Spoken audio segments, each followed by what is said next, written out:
Hello learners, welcome to Right Academy. आज हम अपनी पीवाईक्यू सीरीज को कंटिन्यू करने जा रहे हैं। पिछली बार हमने इलेक्ट्रिसिटी टॉपिक किया था, उसी में आज हम कुछ और पीवाईक्यूज देखेंगे। तो आइए स्टार्ट करते हैं। तो आपके सामने पहला क्वेश्चन है, आप टाइम लीजिए और इसे सॉल्व कीजिए। डन। इसे देखते हैं। तो मीटर ब्रिज का क्वेश्चन है और नल डिफ्लेक्शन है गैल्वेनोमीटर में। तो आपको मीटर ब्रिज का कंसेप्ट पता होगा। मीटर ब्रिज के लिए हमारे पास सिंपल फॉर्मूला है।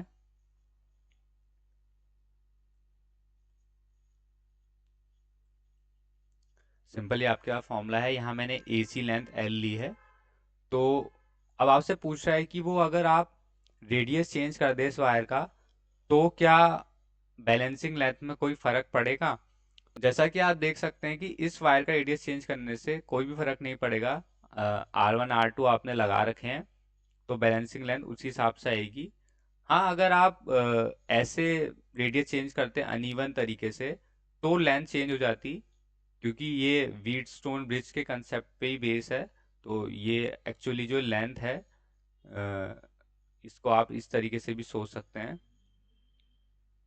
R1 R2 divided by RAC RCB। आपको ये पता होगा।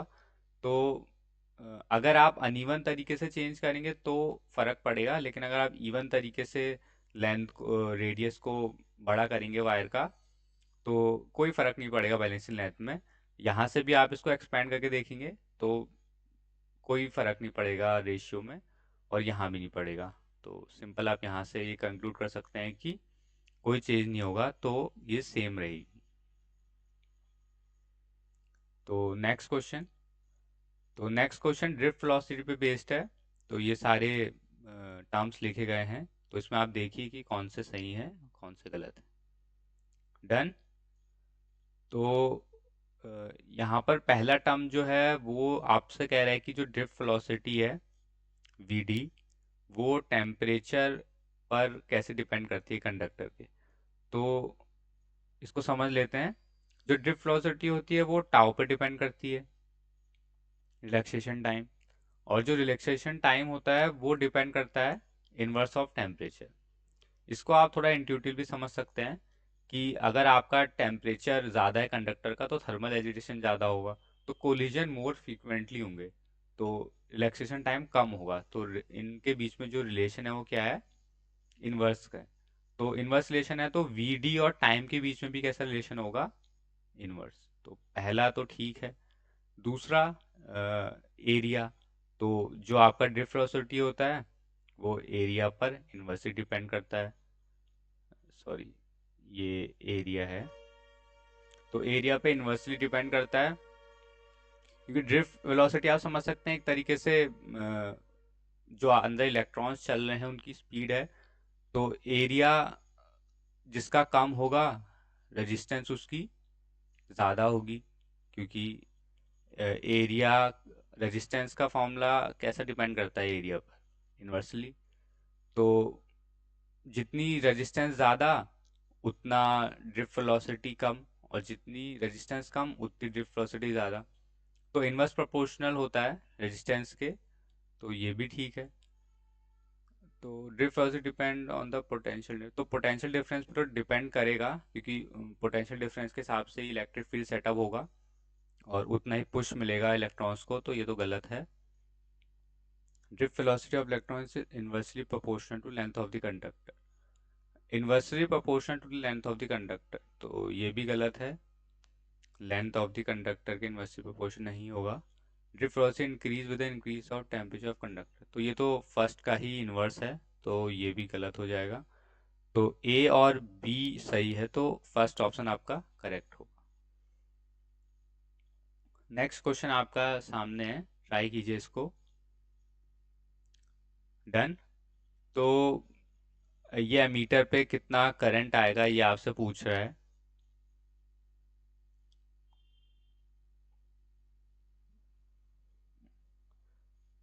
तो ये 10 ओम रेजिस्टेंस पे कोई करंट फ्लो नहीं होगा ये कह रहा है। तो ये पूछ रहा है कि कितना करंट एमीटर मेजर करेगा। तो कितना करंट मेजर करेगा वो डिपेंड करता है कि ये रजिस्टर की रेजिस्टेंस कितनी होगी, जो आप निकाल सकते हैं आराम से। व्हीटस्टोन ब्रिज का क्वेश्चन है तो उसका फॉर्मूला आपको पता है, तो इससे आप निकाल सकते हैं। सारी यूनिट सेम है, एसआई यूनिट है। तो यहाँ से आपका रेजिस्टेंस आ जाएगा हाफ 2 ओम्स। तो ये 2 ओम्स का है। अब इसको अगर आप 10 ओम्स को हटा दें तो ये कुछ इस तरीके से आपको सर्किट बन जाएगा आपका।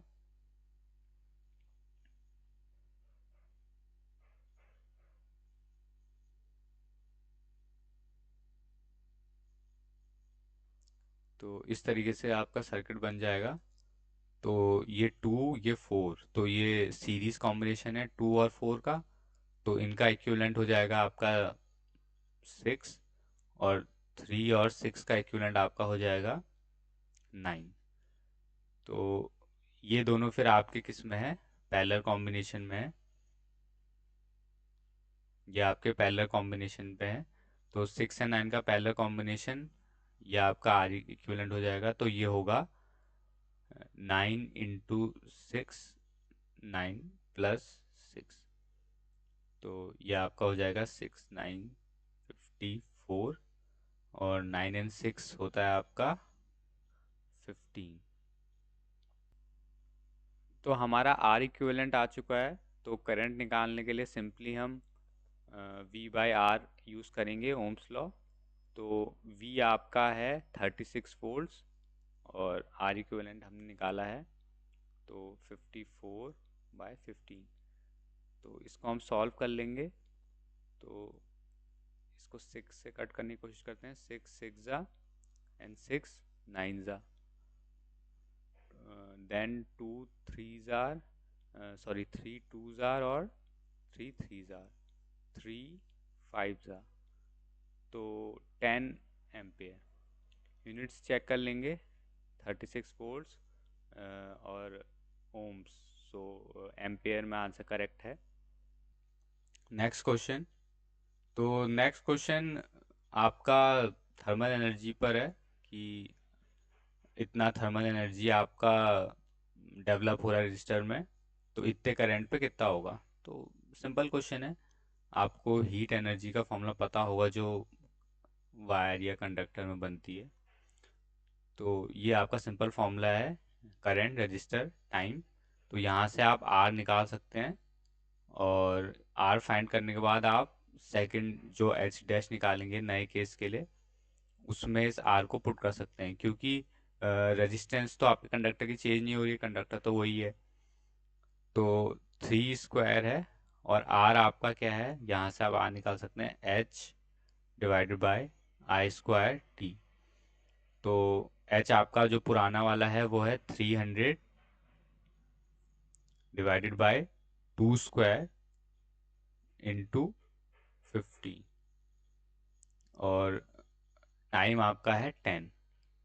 ठीक है। तो ये पूरा आपका टोटल एच डैश आ जाएगा। तो इसे आप सॉल्व कर सकते हैं। ऊपर आ जाएगा 27 000, और नीचे आ जाएगा 15 4 × 60। तो ये कैंसिल हो जाएगा। 6 4 × 24, 6 5 30, 450।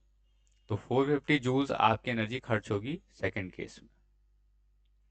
नेक्स्ट क्वेश्चन, कलर कोडिंग का क्वेश्चन है। रजिस्टर्स में कलर कोडिंग अगर आपको पता है तो क्वेश्चन हो जाएगा।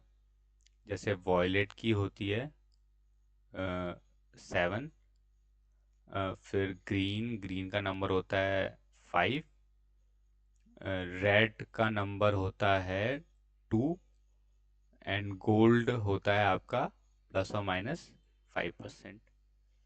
तो रेजिस्टेंस अगर आपको निकालनी है तो आपको पता है पहले के दो आपके सिग्निफिकेंट फिगर्स होते हैं 75, देन अगला जो थर्ड होता है वो एक्सपोनेंट पावर, और लास्ट वाला ±5%। तो इजी क्वेश्चन था। नेक्स्ट देखते हैं। तो नेक्स्ट क्वेश्चन गैल्वोमीटर का है। फुल स्केल डिफ्लेक्शन गैल्वोमीटर में हो रहा है 50 मिली वोल्ट पे और डिवीजन है 50। तो अगर करंट सेंसिटिविटी 2 डिवीजन पर मिली एम्पियर है तो रेजिस्टेंस ऑफ गैलोमीटर क्या होगा? तो देखिए, सीधी सा समझ रहे हैं आप, करंट सेंसिटिविटी आपको दी है तो इसको आई एस से लिख लेते हैं। करंट सेंसिटिविटी आपकी है डिविजन्स अपॉन करंट, तो डिविजन्स 50 हैं, तो टोटल करंट जो मेजर कर सकता है आपका गैलोमीटर वो आई होगा। तो आई आप यहाँ से निकाल सकते हैं 50 by current sensitivity I S जो कि है 2। तो मिली एम्पेयर है तो ध्यान रखना 25 मिली एम्पेयर, तो इतनी करंट आपका गैल्वेनोमीटर मेजर कर सकता है। और पोटेंशियल कितना मेजर कर सकता है? 50 मिली वोल्ट। तो आर जी सिंपल रेजिस्टेंस का formula by Ohm's law, V by I. अब दोनों मिली में है तो ये आप ध्यान रखिएगा, दोनों मिली में है तो कट हो जाएंगे, तो 2 ओम्स, क्योंकि मिली कट हो गया, volts upon ampere standard unit, SI unit ohms. तो जब आप क्वेश्चन करते हैं तो अगर आप यूनिट्स के साथ बहुत ज़्यादा हैंडी है तो ठीक है, वरना आप यूनिट्स भी साइड में लिखते रहिएगा। नेक्स्ट क्वेश्चन आपका ये है। तो इस क्वेश्चन में क्या है कि आपको एक सर्किट दिया है, सर्किट में एक कैपेसिटर है, एक रजिस्टर है और एक की लगी है। तो t इक्वल्स टू ज़ीरो, हाँ ये इंपॉर्टेंट है, t इक्वल्स टू ज़ीरो पर चार्ज और कैपेसिटेंस दिया गया है। मतलब जो वैल्यू आपको दी है कैपेसिटेंस की और क्यू की वो है, और t इक्वल्स टू ज़ीरो है, इसका मतलब वो उस समय पर आपका क्यू उतना है, क्योंकि जैसा आपको पता है कैपेसिटर है तो जैसी की क्लोज्ड होगी तो डिस्चार्ज होना शुरू होगा, क्यू भी चेंज हो जाएगा। तो t इक्वल्स टू ज़ीरो पर ये कंडीशन होगी। तो t इक्वल्स टू ज़ीरो पर आप पोटेंशियल निकाल सकते हैं। तो पोटेंशियल का फॉर्मूला सिंपल है, c कैपेसिटेंस का फॉर्मूला होता है q अपॉन v, तो v का फॉर्मूला होता है c upon sorry q upon c। तो सेम दोनों माइक्रो माइक्रो में है तो माइक्रो माइक्रो कट हो जाएगा और स्टैंडर्ड यूनिट में हमारा आंसर आ जाएगा 10 वोल्ट। डिस्टेंस 5 मेगा फैरेड है, तो ये ध्यान रखना यूनिट का। तो करंट आपको निकालनी है, तो रजिस्टर ही है और तो कोई कंपोनेंट है नहीं और सीरीज में है, तो सारा का सारा करंट इससे पास होगा। तो आपके पास जो करंट आ जाएगा वो आ जाएगा V बाई आर। तो V बाई आर हो जाएगा 10/5। यूनिट्स का ध्यान रखिएगा, 2 मेगा एम्पेयर, यह आपकी करंट। नेक्स्ट क्वेश्चन है। नेक्स्ट क्वेश्चन आपका जो है कंडक्शन करंट डेंसिटी और डिस्प्लेसमेंट करंट डेंसिटी के बीच में है, और आपको कैपेसिटर दिया गया है जो कि अल्टरनेट वोल्टेज सोर्स से जुड़ा हुआ है और सी वाटर में इमर्ज्ड है। ठीक है, ठीक है। तो आप conduction current density J D, तो conduction current density J D को आप लिख सकते हैं, हम्म, इसका फॉर्मूला होता है ई बाय रेजिस्टिविटी कह सकते हैं, या फिर एक फॉर्मूला और है जो ई और कंडक्टिविटी के उसमें है। दोनों सिमिलर हैं। यहाँ पर रेजिस्टिविटी दी है तो हम ये वाला फॉर्मूला यूज़ करेंगे, ई अपॉन रो वाला। तो डिस्प्लेसमेंट करंट जो है, सॉरी, इस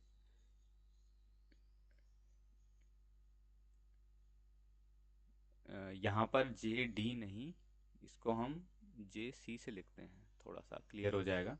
जे डी डिस्प्लेसमेंट करंट डेंसिटी के लिए लिखेंगे। तो इसके लिए जो फॉर्मूला है वो भी सिंपल है, d phi over d t, ये आप साइलेंट है, और इसको ये करंट होता है और इसको डिवाइड कर देंगे area of the capacitor plates. तो यहाँ पर हम क्या करेंगे कि हमें एक चीज़ देखनी है कि हमें इलेक्ट्रिक फील्ड नहीं दिया है, हमें दिया है पोटेंशियल। तो इसको हम V by L, electric field होता है V बाई एल। एल यहाँ पर हम मान लेते हैं कि कैपेसिटर प्लेट्स के बीच की जो डिस्टेंस है वो एल है। गिवन तो नहीं है पर अभी वो आगे कैंसिल आउट हो जाएगा। तो E की जगह ये पुट करेंगे दोनों इक्वेशनों में। तो जो d phi by D t है उसमें E और E इंटू ए, फ्लक्स आपको पता है क्या होता है, फ्लक्स होता है आपको E इंटू ए। यहाँ पर जो कैपेसिटर प्लेट्स होती हैं वो ऐसे होती हैं, एरिया एलिमेंट ऐसे होता है, और इलेक्ट्रिक फील्ड भी ऐसे ही है। तो कॉस जीरो वन है, तो ई और ए तो चेंज हो नहीं रहा है, तो ये इसको आप डेरिवेटिव के बाहर लिख सकते हैं। तो जैसे आप उसे बाहर लिखेंगे तो वो बाहर के ए को कैंसिल कर देगा, तो ये आप साइलेंट तो रहेगा। और यहाँ पर आपका डी ई और ई की जगह हम ये रिप्लेस करेंगे, और एल भी आपका सेम ही है तो एल भी आप बाहर लिख सकते हैं। यहाँ पर मैं आपको दिखा देता हूँ ताकि आपको कन्फ्यूजन ना हो। तो ये है D E A by D T. अब ई को आप लिख सकते हैं वी बाई एल। तो ए और एल क्योंकि कांस्टेंट है तो मैं उनको बाहर ले रहा हूँ, तो ए बाई एल को मैं बाहर ले लेता हूँ, और D V by D t अंदर बचेगा। तो जैसे आप देख रहे हैं इतना ही अंदर बच रहा है, तो ए तो बाहर से कैंसिल आउट हो जाएगा, एल आपका रहेगा, और D V by D T आ गया। और ये जो ये है इसको भी आप आगे इस तरीके से लिख सकते हैं, ई, सॉरी, ई को तो हमें रिप्लेस करना है ना, तो इसको हम लिख सकते हैं वी बाई एल रो। आप देख रहे होंगे कि दोनों में एल आ गया है तो वो कैंसिल आउट हो जाएगा। तो इसको अब हम जो रिलेशन क्वेश्चन गिवन है इसको इसमें पुट करेंगे। उससे पहले जो ये पोटेंशियल है, चलो इसे भी हम उसी इक्वेशन में पुट कर लेंगे। तो पहले इक्वेशन बनाते हैं। तो कंडक्शन करंट है वो 10 times the displacement current density है।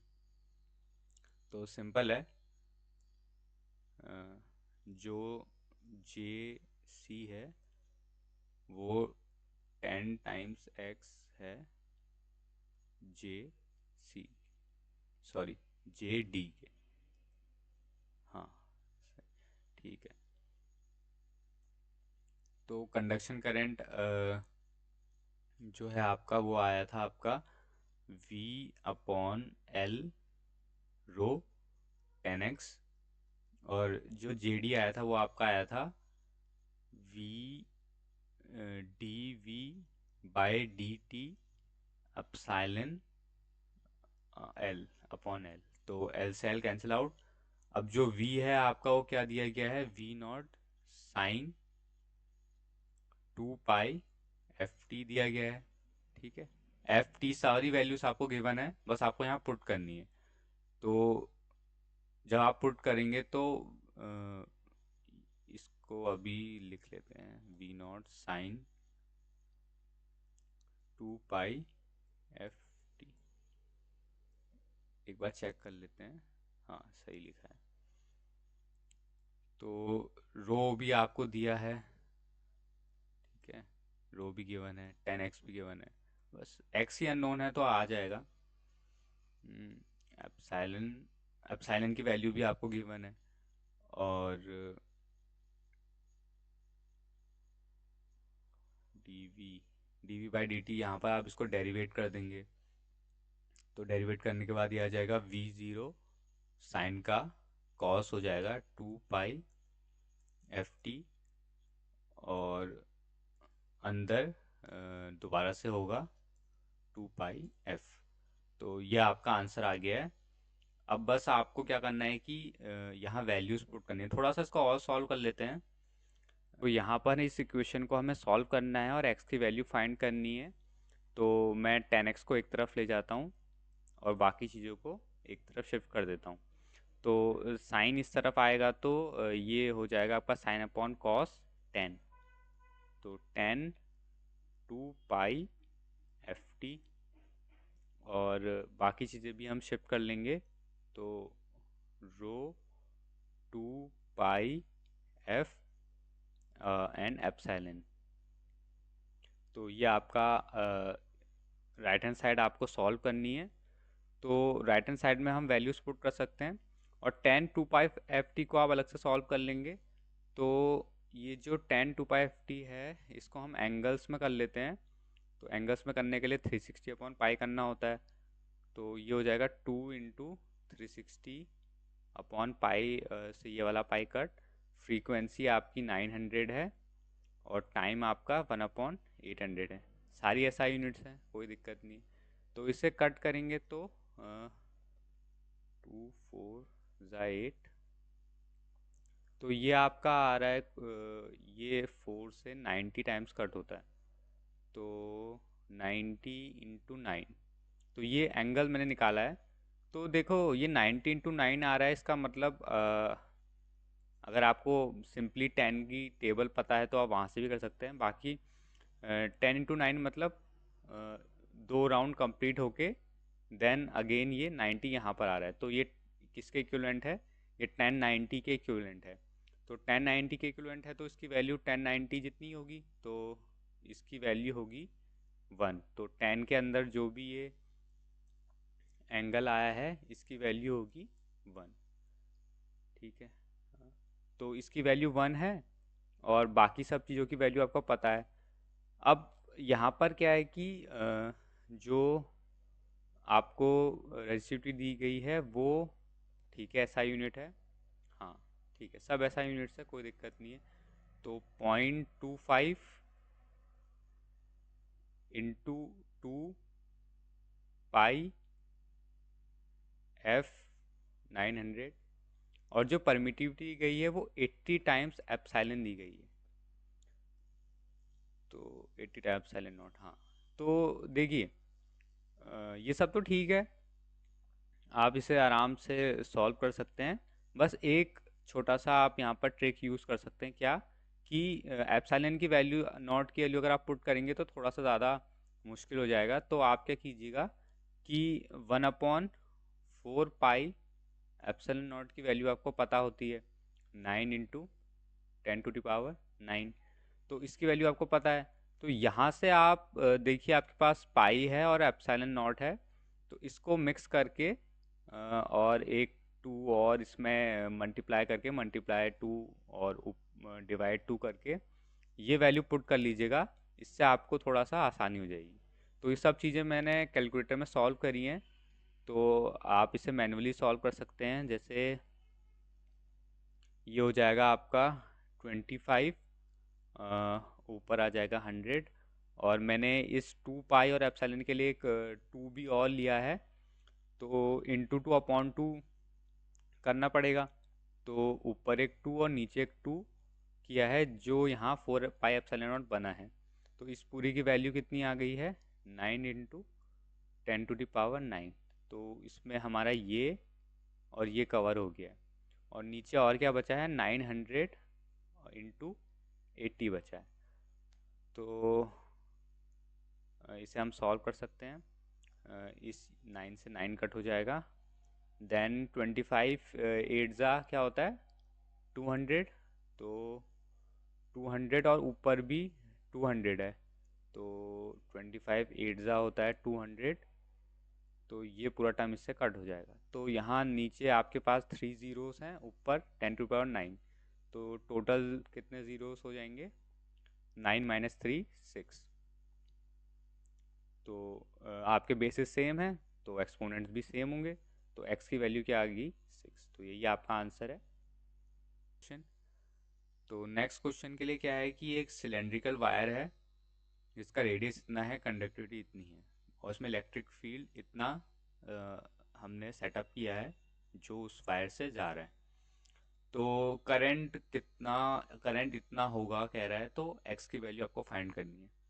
तो देखिए ये भी इजी क्वेश्चन है, क्योंकि जो करंट होता है और कंडक्टिविटी होती है और इलेक्ट्रिक फील्ड होता है, उसमें एक रिलेशन हम सेटअप कर सकते हैं। कौन सा वाला?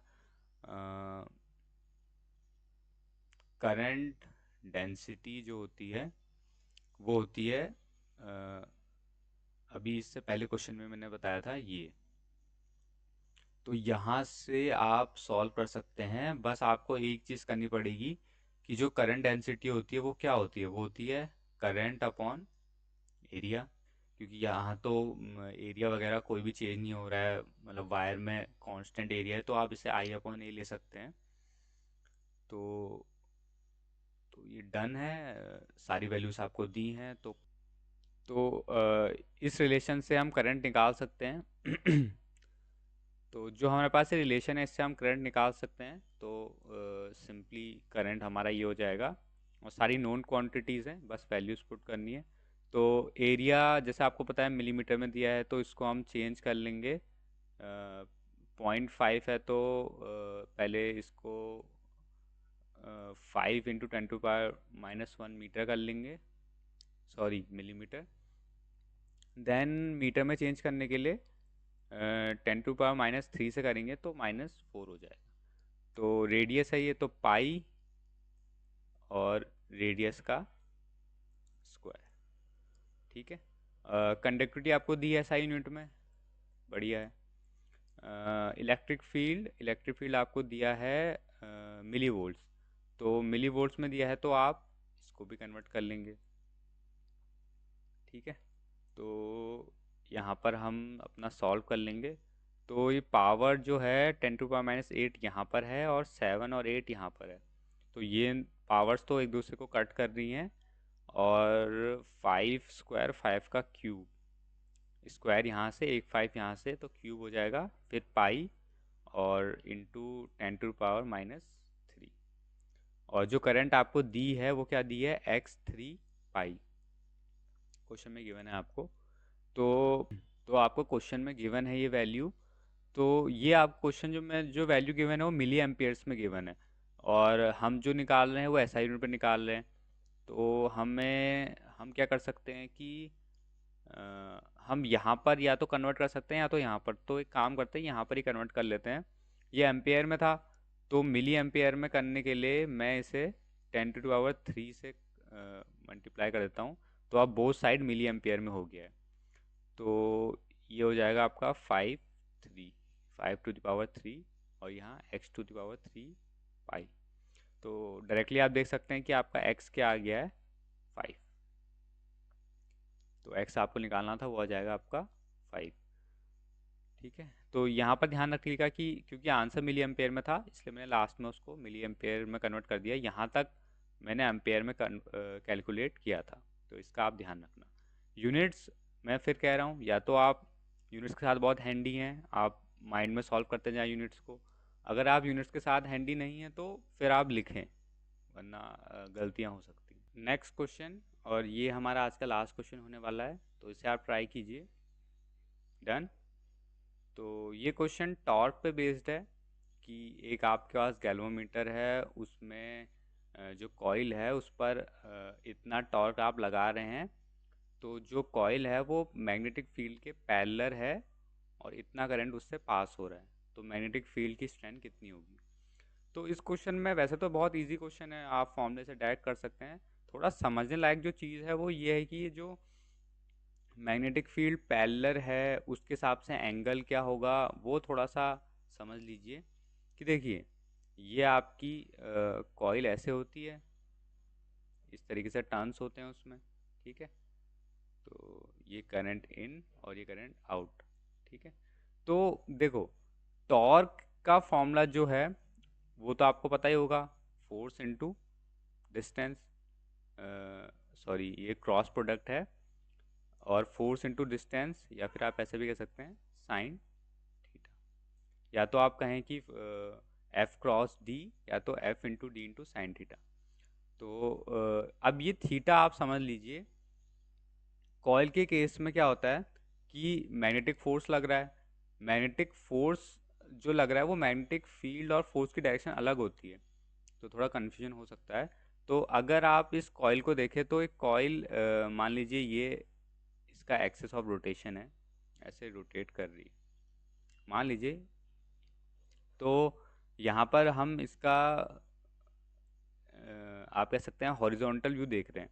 तो आपको कॉइल मान लीजिए ऐसे दिख रही है, ऐसे ये कॉइल ऐसे है, आप उसको ऐसे देख रहे हैं। तो ये जो हॉरिजॉन्टल व्यू है, इस व्यू में आपको ये ऐसे दिखेगी कॉइल बस। तो फोर्स जो होता है वो कॉइल पे कैसे लगता है, या तो ऐसे नीचे को लगेगा या फिर ऊपर को लगेगा। वो डिपेंड करता है कि फील्ड कहाँ है, करंट की डायरेक्शन कहाँ है। फ्लेमिंग लेफ्ट हैंड रूल आपको पता होगा। तो एंगल क्या होता है ना, एंगल ये होता है जो फोर्स और इस जो ये कॉइल का एक्सिस ऑफ रोटेशन ये होगा। मतलब मान लीजिए इस पॉइंट से वो एक्सिस ऑफ रोटेशन पास हो रहा है, जो मैंने बनाया है, और यहाँ से कॉइल ऐसे करके रोटेट हो रही है। तो ये जो एंगल होता है ये हमारा थीटा होता है, एफ और डी के बीच का। तो ये थीटा यहाँ पर हम लेते हैं। लेकिन क्योंकि यहाँ पर जो हम फॉर्मूला यूज़ करते हैं वो क्या यूज़ करते हैं, N I A B sine theta. मतलब ये फॉर्मूला हमने यहाँ पर फोर्स, जो लॉरेंस फोर्स होता है वो यहाँ पुट करके ही ये फॉर्मूला बनाया है। तो इस केस में क्या होता है कि हम फोर्स की बात नहीं करते हैं, फील्ड की बात करते हैं। तो फील्ड के लिए आप समझ लीजिए ये सेम थीटा फील्ड के लिए आप कैसे निकालोगे कि आपका फील्ड का जो डायरेक्शन, जैसे मान लीजिए आपका फील्ड का डायरेक्शन ये है, ऐसे यहाँ पर नॉर्थ पोल और यहाँ पर ऐसे साउथ पोल लगा है, और फील्ड का डायरेक्शन ये है। तो फील्ड का डायरेक्शन और आपका जो ये लूप है, जो ये टर्न है, इसका जो एरिया वेक्टर होगा, आप ऐसा कह सकते हैं। जैसे मान लीजिए ये हॉरिजॉन्टल व्यू देखिए, तो इसमें आपका एरिया वेक्टर क्या होगा, ऐसा होगा या ऐसा हो सकता है। वो कन्वेंशन आपको चूज़ करना है। और मैग्नेटिक फील्ड क्या होगा, ऐसे मैग्नेटिक फील्ड जा रहा है इसमें, है ना, ऐसे मैग्नेटिक फील्ड जा रहा है। तो यहाँ पर आप इसको ऐसे कर सकते हैं, या फिर यहाँ पर, या इसको ऐसे आप एरिया तो मैग्नेटिक फील्ड आपका ऐसे जा रहा है, तो ये जो एंगल है ये भी थीटा। तो यहाँ पर हम ये तो यूज़ कर नहीं सकते क्योंकि हम यहाँ फोर्स की बात तो कर नहीं रहे। तो ये एंगल जो है वो थीटा है। तो ये क्या कह रहा है कि मैग्नेटिक फील्ड को आपको क्या रखना है, पैरेलल रखना है, कॉइल के पैरेलल रखना है। तो इसका मतलब क्या होगा कि ये मैग्नेटिक फील्ड है और आपका, और कॉइल भी उसमें ऐसे ही है। तो एरिया एलिमेंट, सॉरी, एरिया का डायरेक्शन ये होगा या तो ये होगा। आपको पता है एरिया का डायरेक्शन, जैसे ये आपके पास एरिया है तो इसके नॉर्मल, नॉर्मल जैसे ये आपका एरिया है तो इसके नॉर्मल होता है एरिया का डायरेक्शन, और मैग्नेटिक फील्ड का डायरेक्शन ये है तो ये 90। तो जिस समय पर मैग्नेटिक फील्ड पैरेलल होगा एरिया कॉइल के, सॉरी, मैग्नेटिक फील्ड जिस समय पैरेलल होगा कॉइल के, उस समय पर आपका एंगल ये क्या होगा, 90। तो आप देख लीजिएगा, कभी क्वेश्चन इस सेंस में पूछ सकता है, कभी इस सेंस में पूछ सकता है। तो यहाँ भी ये साइन क्या है, 90। तो इसके बाद तो ये क्वेश्चन ईजी है। आप इतना टॉर्क लगा रहे हैं, और इतना टॉर्क जो ये मैग्नेटिक टॉर्क है, ध्यान रखिएगा ये टॉर्क आप लगा रहे हैं और ये मैग्नेटिक टॉर्क है, तो ये दोनों एक दूसरे को बैलेंस आउट कर रहे हैं, और आपका कॉइल यहाँ पर एकदम इक्विलिब्रियम में है, आप कह सकते हैं। तो इसको सॉल्व कर लीजिएगा यहाँ पर आप। 500, 0.5 एम्पेयर करंट, एरिया 3 × 10⁻⁻⁴ बी आपको निकालना है, साइन थीटा 1 होता है। तो इजीली आपका बी आ जाएगा। तो ये 0.5 और 3 तो डायरेक्टली इसको कट कर रहे हैं, और बाकी जब आप इसको शिफ्ट करेंगे तो 10⁻⁻⁴ जो हो जाएगा वो +4 हो जाएगा, और 500 को हम अपॉन में ही रहने देते हैं। तो इजी है इसको सॉल्व करना। इसे कट करेंगे तो ये हो जाएगा 100/5, और ये हो जाएगा 20। तो 20 टेस्ला इसका आंसर है, क्योंकि एसआई यूनिट, सारी यूनिट एसआई में ही है, सबकी, करंट की, एरिया की। तो आंसर भी एसआई यूनिट में आ जाएगा, टेस्ला में। तो इस कंसेप्ट को बस आप ध्यान रखिएगा, ये जो थीटा को लेने का है। बाकी तो क्वेश्चन ईजी। थैंक यू, आज के लिए इतना ही। मिलते हैं अगली वीडियो में कुछ नए पीवाईक्यूज के साथ।